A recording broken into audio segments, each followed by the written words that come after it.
അള്ളാനെ പിടിച്ചവർക്ക് പരാജയമില്ല, അള്ളാഹുവിനെ നെഞ്ചിലേറ്റിയവർക്ക് പരാജയമില്ല, അവനിലേക്ക് സർവ്വതും സമർപ്പിച്ചവർക്ക് പരാജയമില്ല.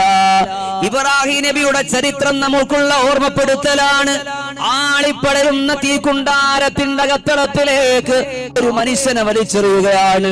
എല്ലാവരും വിചാരിച്ചു ഇതാ തൊട്ടടുത്ത നിമിഷം ഇബ്രാഹിം നബി കത്തിക്കരിഞ്ഞ കരിക്കട്ടയായി ഭസ്മകൂളിയായ ആകാശലോകത്തിലേക്ക് പറന്നുയരുമെന്ന് വിചാരിച്ചവരുടെ മുമ്പിലാ ഇബ്രാഹിം നബി അതാ തന്റെ കുപ്പായത്തിന്റെ രോമത്തിൽ പോലും ഒരു കരിവില്ലാതെ അതാ പുറത്തേക്ക് വരികയാ. എല്ലാവരും വാവിളി ചന്തം വിട്ടം താളിച്ചു പോയി. എന്താ ഇവിടെ സംഭവിക്കുന്നത്?